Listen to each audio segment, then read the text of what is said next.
Reddit actually initially filed with the SEC way back in December 2021, which market timing wise would have been unbelievable, but company-wise, they just weren't ready. I just would take a hard pass based on the fact that there are businesses within the same market that are fundamentally better. Because I think upwards of 90% of the revenue comes from Apple, and that has shown some past volatility with them when Apple makes announcements on their new product line.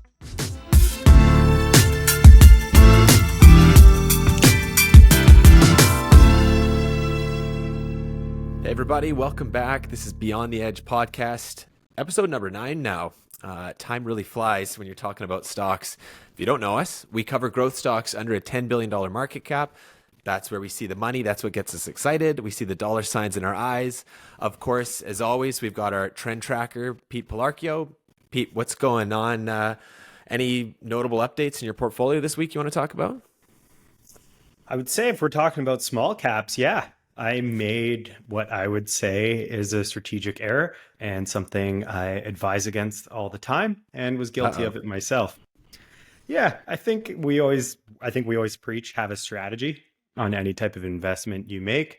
And I think in small caps, Kev, you and I will often say, try not to fall in love with something and then decide, if you're an investor or a trader. I had a deal that I really liked, and I was part of their private placement.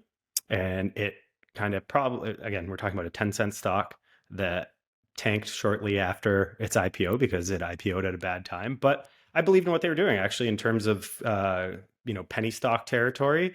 Their financials were not atrocious, and they were actually managing money, which was really great to see. And, I was in it for kind of a long haul. Dipped down to 2 cents, down 80%, still held. And then, this is why we kind of sometimes dabble in penny stock territory. Over the summer, had hit 45 cents, and I sold on the way up and, took out my initial investment and then some. So, that's what we usually call house money. So I was a long-term investor with everything else. I said there was no reason to trade this. I'll look at it again. Hopefully it stays in business for 5 years, and that'll be great, because I had lots of returns on the way up and was really happy and set aside something. Needed liquidity for something, had 120,000 shares left. They put out some news. I had noticed a lot of people selling into news on this, and I said, you know what, whatever, just sell. Need the liquidity. And, it's kind of the fear of any penny stock, seeing something go up 11 cents the next day after your trade and costing yourself 12 grand. Well, nice. Not the worst, but, in losing out on $12,000 because you didn't wait 24 hours is never fun for anyone. Ouch. Ultimately, I think your strategy is fine, though. Like you said it yourself, you can't fall in love with these things, and you got to be systematic in your approach and sell bit by bit on the way up. And, hey, I've got stories just like that too. I can think of a very good food company. I invested at 25 cents, sold half of it at $2.50, thought I just made out like a bandit. Within 3 weeks, it went to $7.50. No, even higher. It went all the way up to like $9 and sold another tranche there. But now we're talking, I left easily over 100 grand on the table there for a few weeks. So if that makes you feel any better. I think we have some of those too. So in the grand scheme of things, I think it was what I heard here was the 24 hours, like literally a day. Yeah, so, that sucks. Yeah, that truly sucks. Yeah, you live and you learn. You made money. Hey, that's it. Well, Deck, what about you, man? We got a big earnings. We just went through a big earnings week. Has that impacted anything on your side? Yeah, Moelis came out yesterday with their earnings, and it was pretty well expected. They're still struggling, let's say, right now in the short run, but overall their growth plan continues to grow. They keep adding managing directors and targeting new areas. And then actually, like another company that I haven't mentioned before, but it's called Fortinet.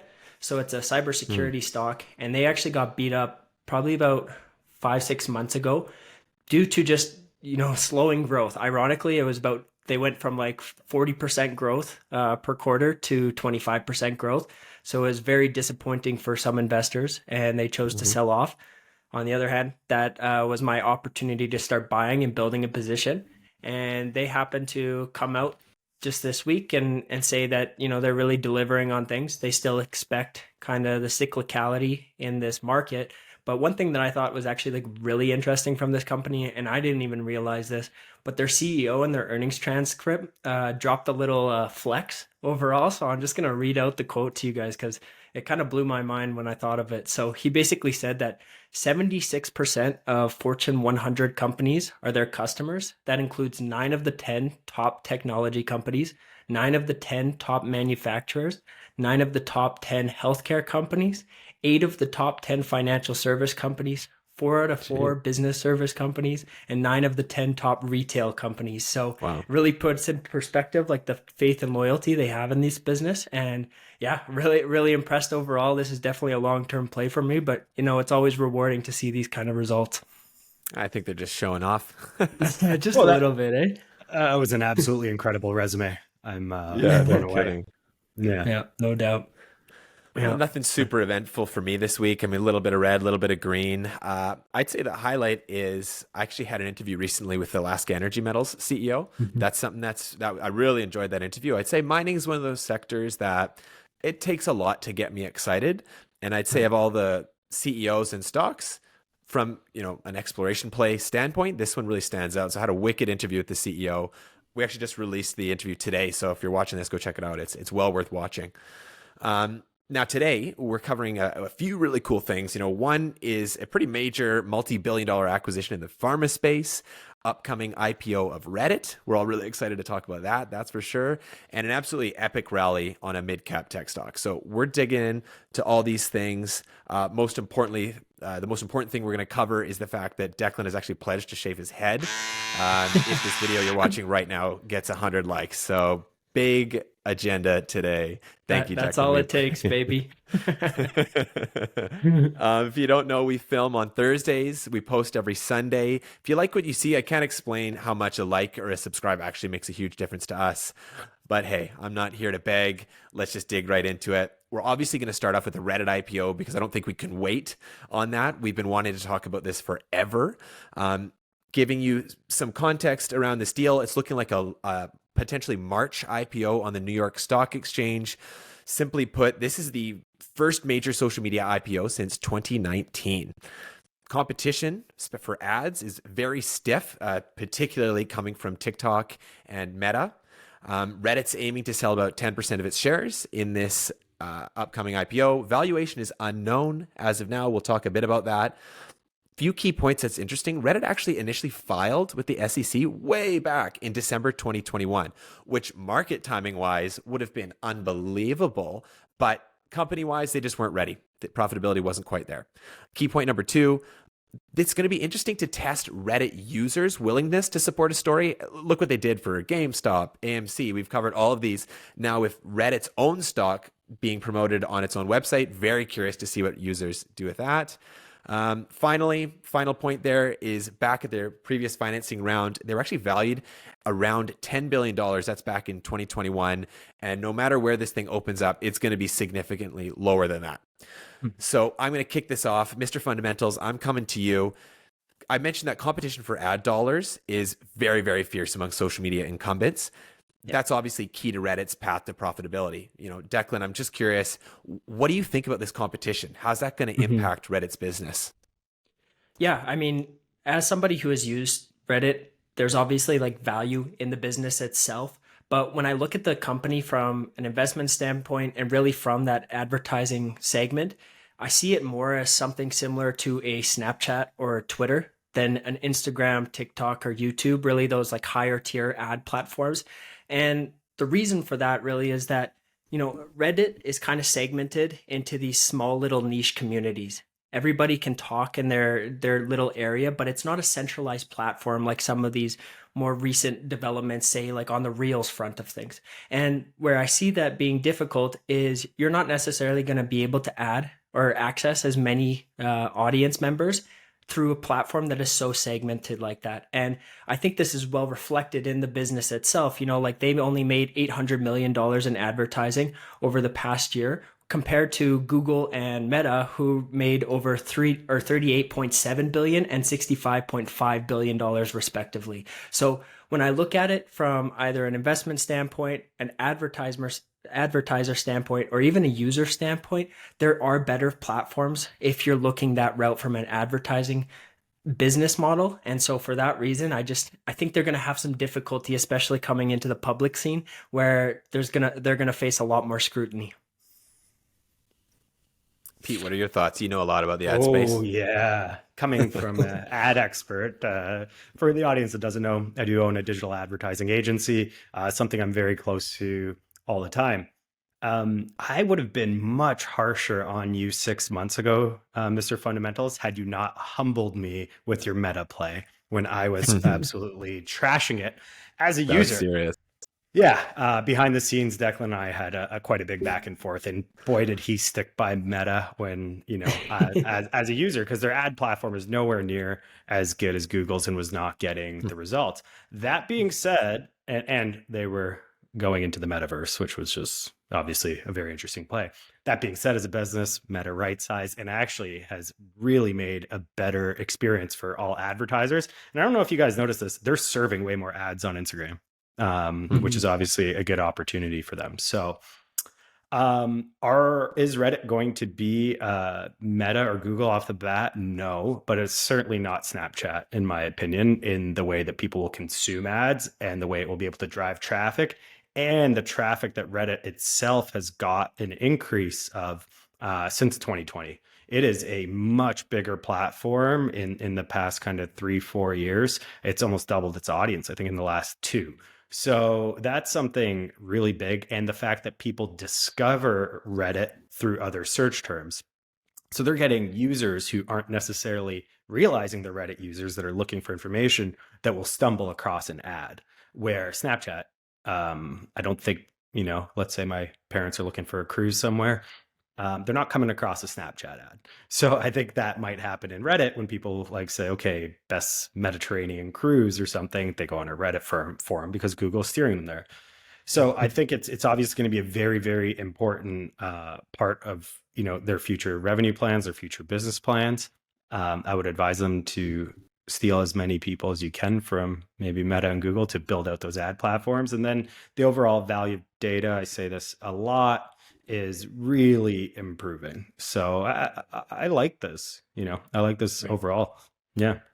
Well, maybe we dig into, you mentioned something about the value of their data. The obviously massive controversy that happened with Reddit was the blackout. I'd say I wouldn't consider myself a heavy Reddit user. I've only ever used it for cat memes and stock picking, basically. And I only started using it for stock picking around 2021 when the entire universe was on Reddit, YOLOing whatever stock of the day they were interested in. Yeah. There was this period of time where basically Reddit said, hey, we do have a fantastic amount of data and we're allowing all these third-party apps to access this data for free.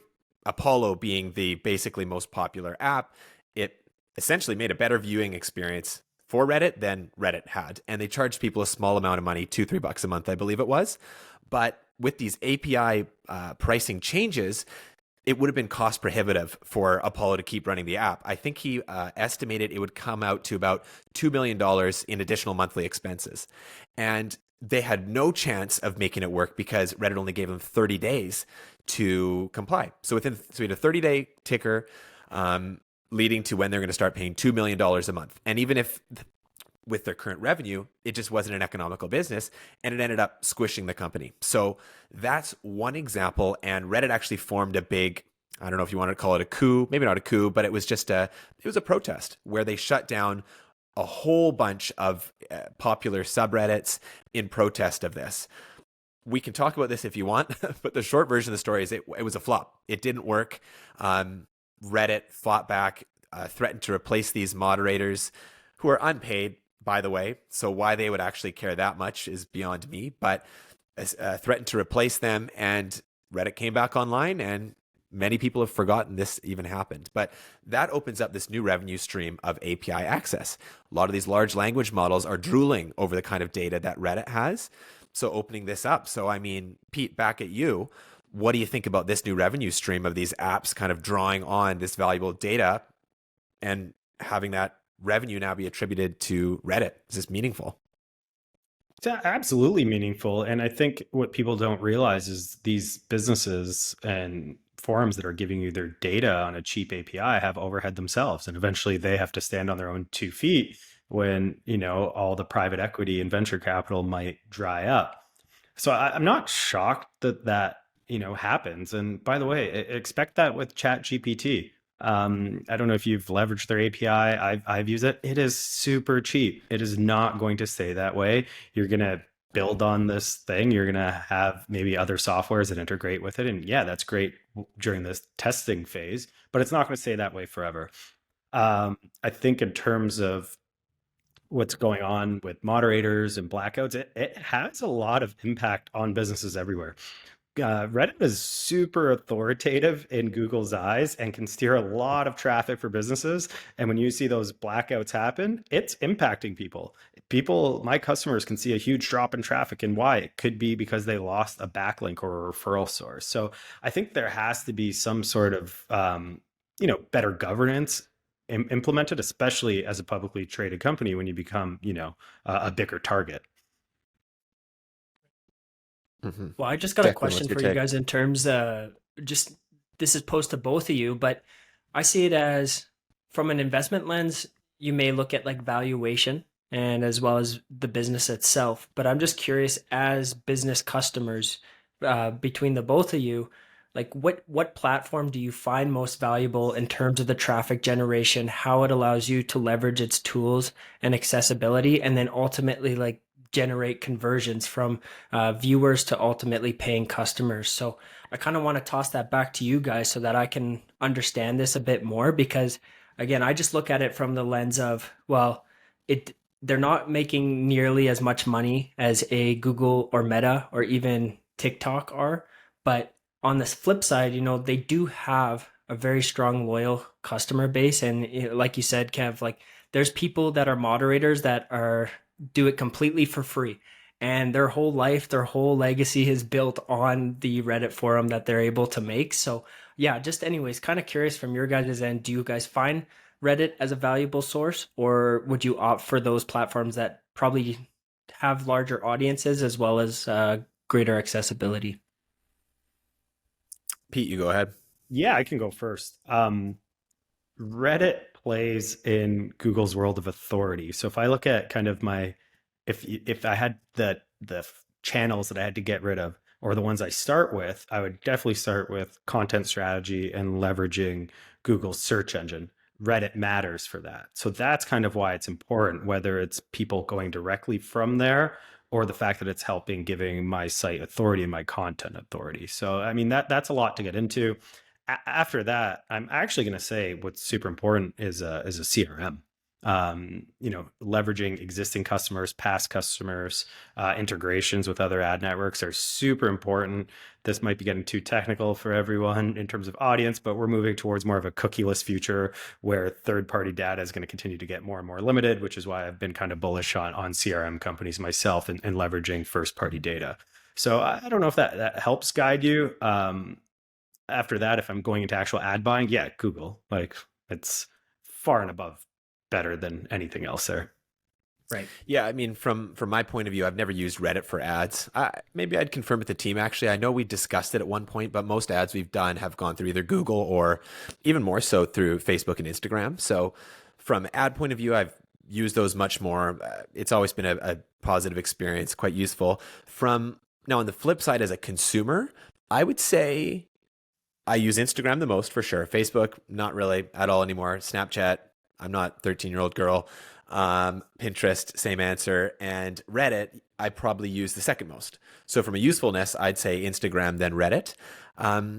There's a lot to dig through on that. I'd be really curious about the ad functions of Reddit. I don't know what it is about the platform, but I find the ads much more ignorable. Instagram, I find myself clicking ads quite often. I guess you're looking for imagery, and when an image pops up that's compelling, you can maybe click on it and be like, oh, wow, maybe you didn't even notice it was an ad. Whereas Reddit, I find the ad placement's a little more jarring. I don't know if that's just me, but I've literally never clicked a Reddit ad a single time, and I've clicked many, many, many, many times on every other platform. So clearly there's some kind of UI issue there, but I can't really speak too much to that. Yeah. what I kind of, Pete, I want to come back at you. So, okay, obviously Reddit makes money from, advertising. There's their premium subscriptions. Later, there's the API, though it's an ad business. So, of course, this is going to rely on their whatever their current audience is, whatever their growth potential could be. I want to get your take on just some of the mega threats to this business model. Like, what do you think when you look at that? If I'm Reddit, I'm selling 10% of my shares of this IPO directly to Google because of how important they are to your business. Reddit gets about a little over 7 billion visits a month right now. 4.3 billion of them are coming from Google's search engine. So I think they owe Google a lot of their success. That being said, it is a major threat. If Google decides to do an algorithmic change, suppresses Reddit, changes some reasons why it's coming up in its search engine, you could see 4.3 billion people disappear overnight. And last time I checked, you need eyeballs to get revenue and advertising dollars. Very, very fair point. I'm curious to see the amount of traffic that goes direct to Reddit versus through Google and then redirected to Reddit. I'm curious what that split is. 2.7 billion and change is direct to Reddit, where people would enter it or enter in a direct link. Okay. So at least it's very substantial. Yeah. Mm-hmm. But not even over 50%. Yeah. Yeah, that is scary. That's true. Mm-hmm. I just want to add something too, like in terms of the risk, I think it's like really important with these types of businesses, understanding the network effect that is tied to them. And so, the way it is kind of explained is that the more users you have, the more business you can ultimately earn. And when comparing and just like looking on that standpoint, like I dove deep into the monthly active users to try and like see where it fit on the global stage, and it actually didn't even make the top 15 list. So of course this includes a lot of social media platforms that are in China and elsewhere in the world as well. But really it just kind of highlights that there are a lot more people opting for different types of platforms. And just on top of that, they actually ranked, I think it was like 7th or 8th in terms of engagement just on platforms in the US. So and that means the amount of time spent on the platform. So I think the effectiveness, to your point, Kev, is lacking comparatively to other businesses. So again, from an investment standpoint, I would always just come to the fact of like, well, do you want to buy the better business, or is because, okay, maybe Reddit's a lower valuation than something like Meta or Google. Could it be more attractive? Maybe, but it always depends on the fundamentals of the business. And so at just $800 million in total revenue compared to billions and billions of dollars from these other platforms, like they are on a completely different scale in terms of that. And can they reach that? I don't know. It seems really difficult to me just because of how influential, like you said, Pete, Google is on just Reddit's business alone. But between those two players in North America, there's almost like everybody else is just vying for scraps. And I kind of see Reddit as one of those businesses more than anything. So I don't know. I like if you guys wouldn't mind like potentially like offering like another value proposition from the standpoint of Reddit, like I'm just curious because it's hard for me to like buy into the idea that this could be something that's worth buying into. Hey, wow. Mr. Fundamentals, you are being hard on this business. I thought you were part of like the participation ribbon generation. I did not think you would be trashing 7th or 8th best that much. Now, yeah, is Google better? Yes, everyone. Google is better than this company. They've been around a really long time. They've been well capitalized for a really long time, and they're also worth over $1 trillion. So I think in our angle, what we're trying to look at is there something sustainable here that if it comes out at sub 10 billion cap, could this hit 40 or 50? In my world, yes, I think it could. I want to take a moment just to appreciate what Pete said about the participation generation. That is hilarious. Ribbons for everyone. That gave me a good laugh. But, coming back to this, to give Reddit some credit, revenue grew. Like, they're a big company, and revenue grew 20% last year, up to 800 million. So it's a pretty significant growth for a company, that's been around for a long time. But then on the other side, they haven't even had a full year of profitability. And if you've seen anything with the state of the market right now, even recent IPOs coming out, Arm, Klaviyo, Instacart. As far as I understand, those are all profitable companies. And unless your name is Arm, it hasn't been a great post-IPO experience for you. So what do we see with this company, Reddit, that has name brand, active users, built-in promoter base? You got to love that.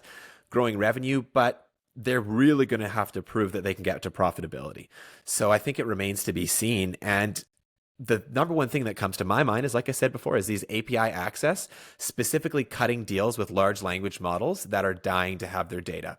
So I think that's their best path forward. And you know, it's funny, like whenever investors get sucked into a trend, whether it's crypto or cannabis or anything like that, you know, Long Island iced tea became Long Island blockchain. We're seeing the same thing now with AI. Everyone's throwing AI on the end of their company.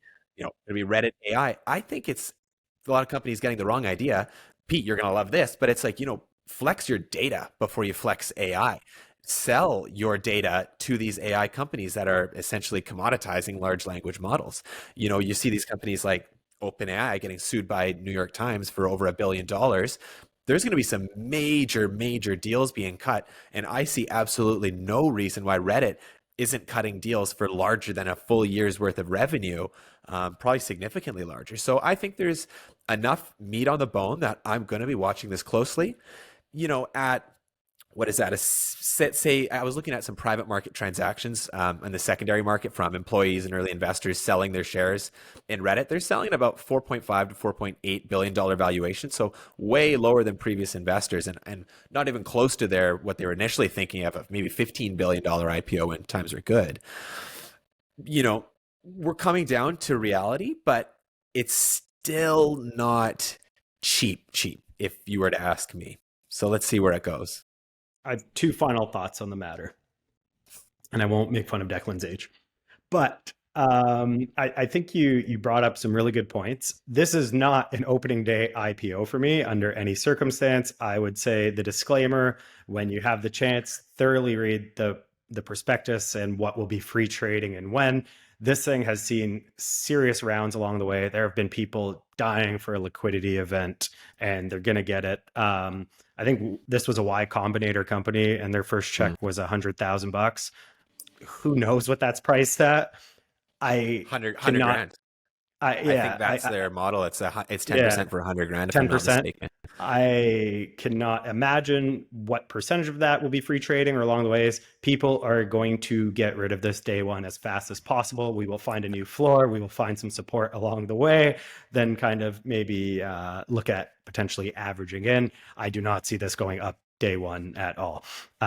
So yeah, just definitely wanted to get that out there. And then the second thing, I really want to see what moderators do on their forums when people are talking about Reddit stock. Declan, what do you think? Any final thoughts here? Yeah, I mean, just to close it off, I think when I look at this business, I want to compare it to those that are probably the industry standard. And, you know, even Reddit, I think, was founded in 2005, Facebook in 2004. So I think, you know, when looking at that and their trajectories over the long run, it's clear that Meta has surpassed Reddit in many ways. And whether that's the business model proving its worth, management failing to address market opportunities, whatever it may be, I just would take a hard pass. Just more than anything, based on the fact that there are businesses within the same market that are fundamentally better overall. Now, valuation, that's to be determined as we learn more about their financial makeup. But based on everything, when looking at the model itself, I would take a pass. Okay. Well, let's move on to our next point then. Moving into the medical space. So Novartis, there's a company I'm sure everybody's heard of. It's a leading medicine company. They're acquiring MorphoSys for 2.7 billion euros. So it's even higher in US dollars. You know, it's a strategic move to expand their cancer treatment portfolio. This deal's focusing on promising drugs for a rare blood cancer called myelofibrosis. There you go. I was nervous I wouldn't be able to pronounce that, but there we go. A couple of key points of the deal. 2.7 billion euros. Obviously, that's a fairly significant acquisition for any company. That's really going to emphasize Novartis' commitment specifically to cancer research. Number two, this acquisition includes breakthrough treatments for, say it again, myelofibrosis, with a real focus on innovative combinations of drugs. Point number three, obviously this deal is subject to standard approvals and conditions, though they do they have publicly stated they expect it to finalize in the first half of 2024. If we know anything about recent acquisition, I would say, good luck to you. I definitely think it's going to drag out far longer than that. And it sounds like even though they're saying it's a done deal, there are situations where they can cause a breakup. We'll get into that. But Declan, we're coming over to you. Obviously, this is a Mr. Fundamentals question. Cancer treatment, it's obviously a competitive landscape. So I really want to dig into how this acquisition is going to impact Novartis' position against their peers. Right. So, Mr. Fundamentals, kick it off. What do you think? Yeah, for sure. So, I mean, let me preface that I am definitely not an expert in this field by any means. I even had to search up what oncology meant. So we're learning new things every single day here. But I'll give it my best shot for sure. So tumor Novartis, treatments for those listening that are unaware. Appreciate it. Yeah, I mean, like Novartis is a massive biotech firm, as is. They have substantial drug pipeline with several different drugs that are raking in billions and hundreds of millions of dollars. From my understanding, the acquisition of MorphoSys is Novartis is really bullish on this drug that they have called pelabresib, and it's used for myelofibrosis, which is a rare and debilitating form of blood cancer. So the difference is, though, and I think why they are so bullish is that for all existing holy cow, say that 10 times quickly, myelofibrosis, there's 4 hallmarks to the disease, and no treatment can effectively address all of these.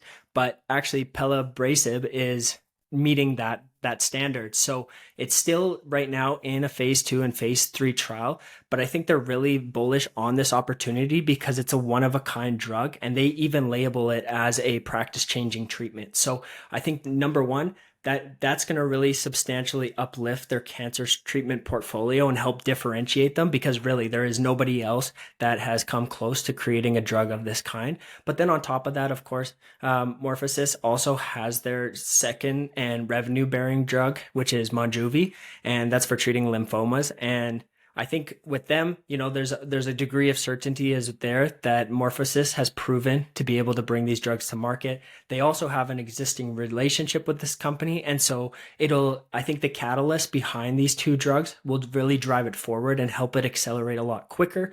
Like you said, Kev, will it be fully acquired by H1 of 2024?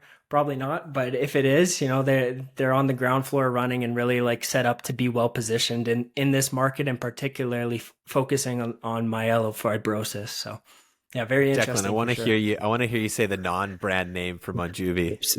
Oh my gosh, I'm not even gonna try, Kevin. I'll take a pass. I think. Tell me memostat. Tell me memedostat. I hate it. Like, what's the point? If you can't pronounce it. Anyways. Pete, what are your thoughts?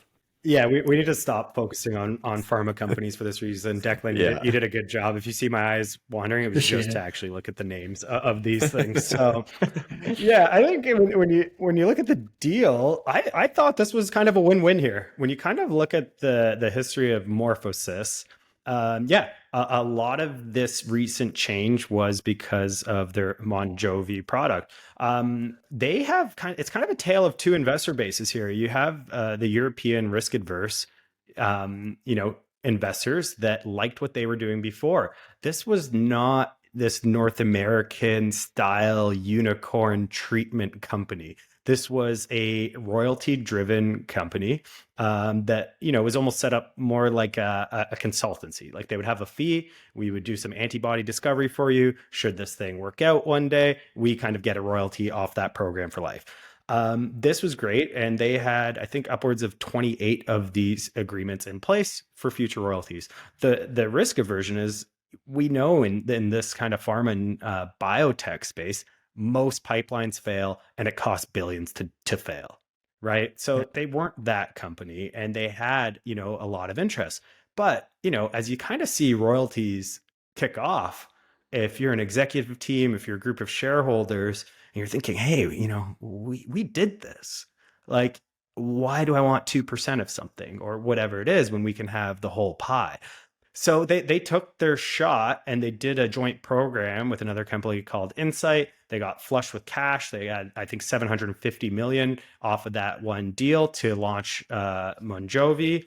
Monjovi gets FDA approval, stock hits an all-time high, and they're flush with cash. Problem is, 4 to 5 other products came out right after and got FDA approval. Like Kev, you said, it is a competitive space. Then they were looking, oh, this is now that traditional pharma. This isn't the unicorn that it's only us. It's okay, we need to do a sales team. We need to do all these things. And now we're just competing against everyone else. And that's not easy. And, addition to that, they decided to sell off those 28 other royalty programs for $1.4 billion. At that point, Europeans were done. The risk-averse people were done. And they all, I think their top 16 shareholders kind of turned over. So I think that was something that was interesting to see. That being said, this is kind of why I think it's a win-win, because it had changed so much anyways. Then they did launch Tamalminostat. Nailed it. Yeah, definitely nailed that one. And then, they're now basically a more North American style company. And then, I think some of those original investors are out. It's probably people who came in at this, lower price, and those shareholders are probably happy at the acquisition price. So hopefully it goes through for them. Mm-hmm. Yeah, I think that's good points. And you echoed a lot of what I was going to say. I think this general shift in transaction went as well as it could have. If I could have chosen any point to be part of this, I would have preferred the European angle as well. It's rare that I'll go into a super binary, either win or lose biotech company that's a traditional NASDAQ American style. I liked their diversified approach they had previously. However, how they wound that down and the amount of money they got, like it seems like it was a good deal. Like they still have a, healthy cash position, and they've been milking that for quite a while. And the fact that you do make this massive play and basically alienate, just like you said, a massive part of your shareholder base and turn over probably the majority of your shareholder base, move into this US, balls to the wall, we either win or lose approach. And it appears like if this deal goes through, it looks like a win to me. Now, what I would do if for any reason I was a shareholder still at the time this deal was announced, I would have sold my shares in a split second. I would have been long gone because a few reasons. I mean, number one, look what we've seen with acquisitions. It's just the regulators of any sort have just made this a nightmare approach. And if you're a biotech company, that is your approach. That is your option. Like when you discover something, you typically sell for a massive premium to a bigger company. But if that becomes off the table or extremely difficult, that's going to be a lot of cold water on traditional biotech firms. So that's my first point. Now, my second point is that there's actually, as much as you read all of the literature, and there's even commentary coming out directly from the two companies involved in the transaction, saying it's basically a done deal, there's other reports saying that there are breakup fee. The breakup fee is smaller than what would be traditional in a biotech deal. And also, apparently there is, and I haven't confirmed, though there's a report saying there is a breakup clause, whereas if pelabresib, whatever, if that doesn't get FDA approval, they can walk away. So I don't think this deal is 100% done.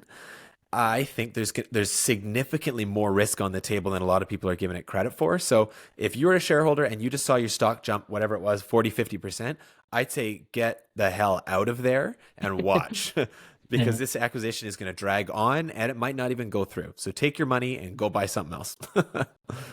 No doubt. Well, okay. Another kind of thought to go into this. Obviously, part of this acquisition, Novartis is going to have to be really thoughtful about how they integrate MorphoSys, assuming this acquisition happens. So, Pete, what are your thoughts on how they should leverage their existing expertise in cancer research to really make this deal a hit? Yeah, this is what I really like, is it's vertically integrated for them. They get to just add another product offering to a system that's already in place.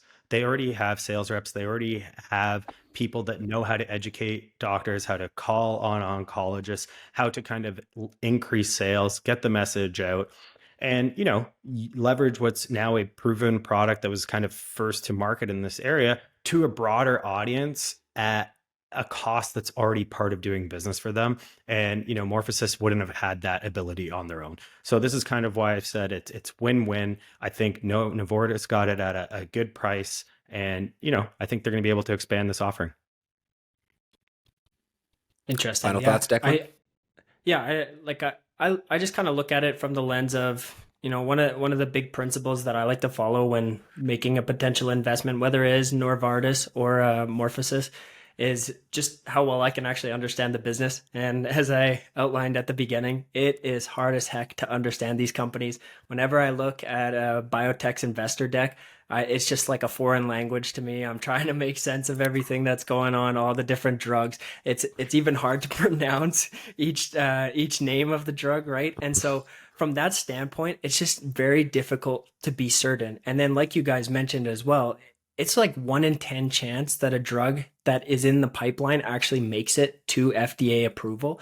And so you're betting some pretty low odds. Yeah. So like it could be even lower. And so the thing is, you're taking a gamble that it's going to pan out well. Now, obviously, MorphoSys has a product; they already have something that is pulling in revenue. But when you're betting on, and like you said with that clause, Kev, if things go awry, Novartis is going to pull out, and what happens to MorphoSys if you were really betting on that acquisition going through, right? So, like you said, if the stock shot up and investors that bought in beforehand, congratulations to you. But how sustainable is this? It's going to be tough. It's going to be tough, but you never know, right? If it pans out, you're going to do well. But even just like looking at the premium right now, based on what they're looking to acquire, there's not much room left. So you're probably squeezed out a few more percentage points, but take your win and move on, I'd say. Mm-hmm. And just before we move on to the next topic, I want to say 3 things. Pelabresib, myelofibrosis, telmimetostat. Thank you very much. Mic drop. It's probably the most impressive thing you've done all day. That's probably the most impressive thing I've done this year. So moving on to our final stock, we had a not even small cap, mid cap ripper, Cirrus Logic. So they reported record revenue, $619 million for the third quarter. Those are numbers you don't often see out of a small company.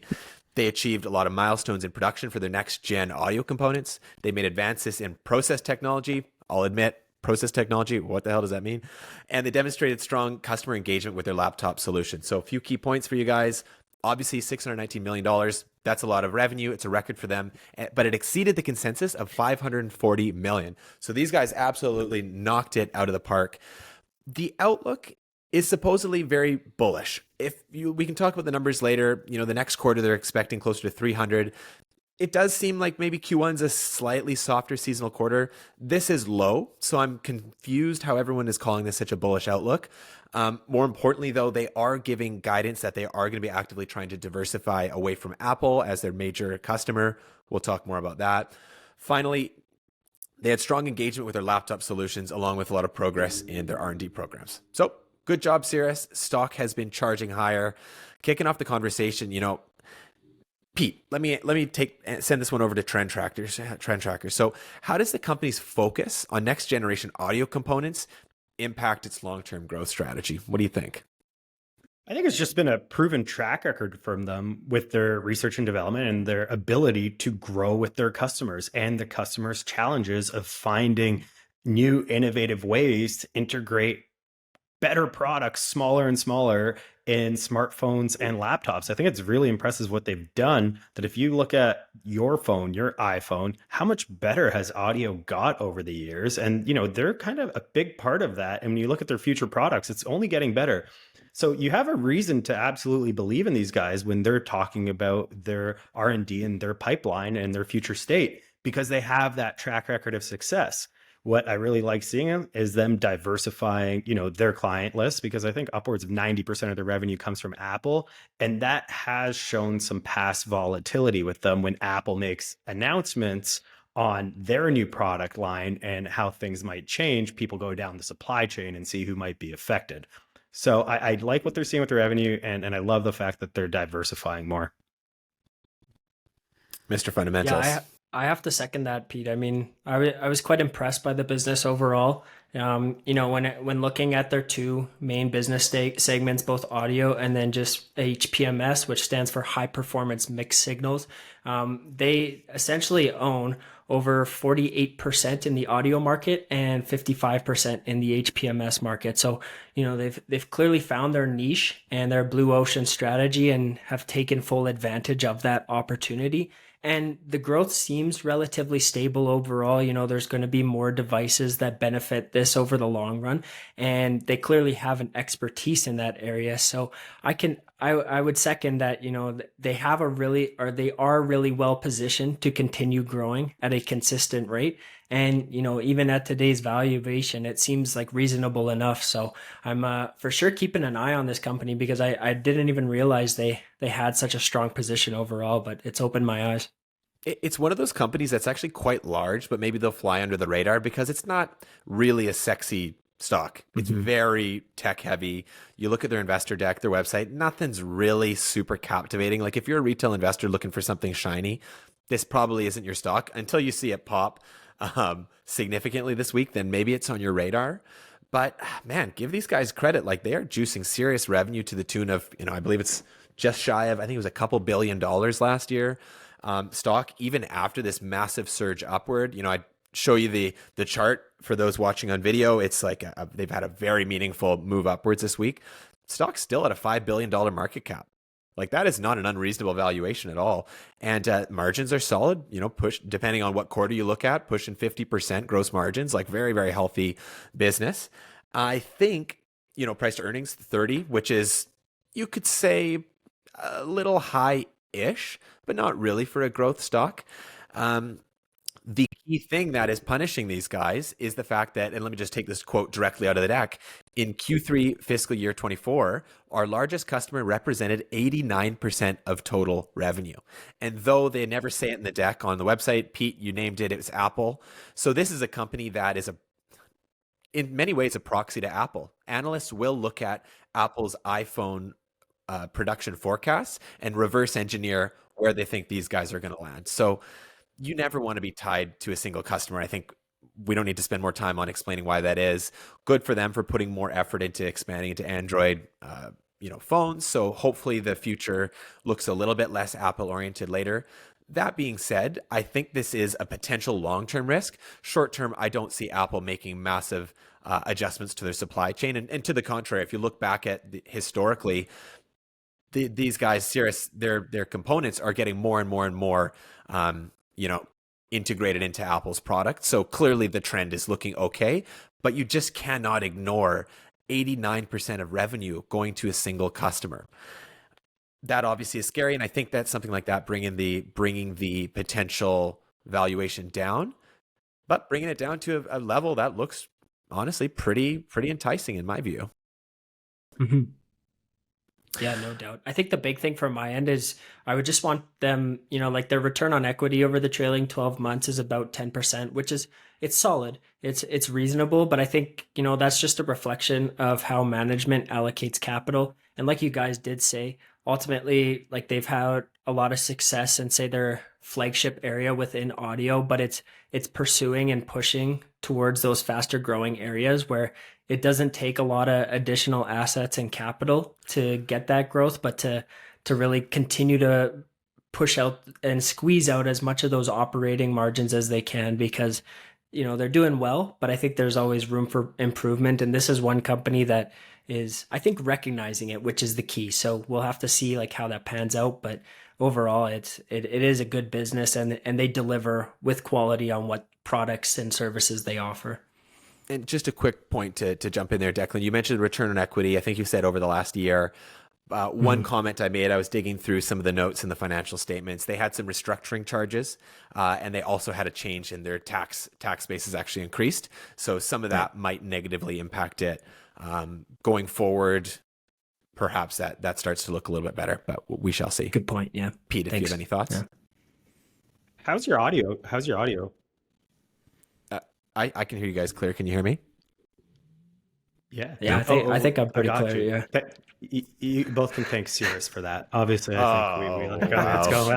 Let's go. Oh my God. I got you guys. Well played. I think we like them. I think they're doing okay. So I'd say keep up the good work, and good things will come. Mm-hmm. Well played, Pete. Well played. Well, okay. Obviously, we're talking about expanding into different electrical devices. I saw VR, I saw tablets, etc. How does the company plan to leverage their current financial position, healthy financial position, and their R&D progress for future growth, Mr. Fundamentals. Let me hear your thoughts on that. Yeah, for sure. So as I kind of mentioned, this HPMS market has really demonstrated that that's the faster growing area. So with a quick little calculation, you can kind of expect that that area is going to grow at about 27% over the next 5 years, whereas audio is only growing at 7%. So the management even has addressed that they anticipate this market segment to be about 50% of their revenues into the future. It's right now about, I think, like 35% or something like that. So they're pushing towards that and investing heavily in that. And so what does that entail? What does this market actually include? Well, it includes technology like haptics and sensing, battery and power ICs, and then camera and controllers. So I think they're just really moving beyond that audio segment and seeing that there's other ways that they can leverage their abilities in this market and ultimately like fulfill a market that has a lot higher value potential. And really just like to nail it home or put it in perspective, HPMS is expected to be about 2.44 billion annually in revenue by 2028, whereas the audio is 1.66 billion, and that's the total serviceable market. So clearly they believe that's the opportunity for growth and potentially their golden goose moving forward. And also towards your guys' point once again about Apple, probably allows them to differentiate themselves and diversify a bit better than they currently are. Pete, what are your thoughts? Yeah, I mean, I didn't know that stat exactly, Declan. So thanks for sharing that, and I love to see it. I mean, I think it sounds a little lofty. I'd like to kind of look into a bit of that product mix because I feel they absolutely have to communicate that to shareholders that there is kind of this plan B. So I'd like to do my own digging on that, but if that's true, that's something that's really great news for the company. Maybe one final point too, I'll give them a little bit of credit here. They don't have a dividend, so there's zero yield on this stock, but they have been participating in some share buybacks, and they've actually nailed it on the timing. I think one tranche they bought, I think they averaged around, I think it was $71. The next tranche was somewhere $80, $81. Stock's at 90 now. A handful of analysts have just upped their targets to towards 100. So obviously they've opportunistically used their cash to buy back company, very shareholder friendly. Ultimately, they nailed the timing on the trade. I think I'd prefer that over dividends because, long term they own more of the company, tighter share float. We like that. And they don't have to have the obligation of continuing those buybacks in the future. They can instead use that money to R&D if they feel like it's better used there. If the stock price dips, maybe they resume their purchasing. They still have hundreds of millions left on their, sorry, the wording is slipping me, but they've been authorized to buy a lot more shares. Let's just say that. So that can go either way. And I like the flexibility of that over a dividend. So those are my final thoughts on the stock. I'd say it's an interesting company. Not every company has to be a 10 bagger. I know that's what we're looking for, but this is a solid company that absolutely earned its way onto my watch list. I think I need a little bit more time before I consider buying, but I'd say of all the stocks we've talked about, this is kind of sitting in the upper echelons of interesting companies that I would consider adding to my portfolio. So to be determined. What do you guys think? Yeah, no, I have to second what you're saying, Kev. And I think it is kind of refreshing too that this business isn't centered around AI. Like as a semiconductor company, I think everybody is touting it, as you guys said earlier. And so for once, it just kind of it allows you to kind of sift through that noise, no pun intended, and just be able to like spot that this company is a consistent grower. Like you said, probably not a 10 bagger, but you can expect over the long run that it will continue to grow and deliver a high quality product, which is always a reassuring thing as an investor. So worth having on the watch list, and who knows, maybe it'll be a position someday. Yeah, I like this on my watch list. The problem is that for kind of my investing strategy, where I leverage a lot of trends that I can see as early indicators that will eventually funnel into sales, it's tough with a B2B company that doesn't have things, let's say, like user login. So even let's say if there's a B2B company and I can see, let's say if it was HubSpot, I can see that more users are going to their login page or things like that. And I can kind of see some trends that would give me a good insight to upcoming revenue. There's nothing I can leverage that gives me better insights into kind of the real-time health of this business.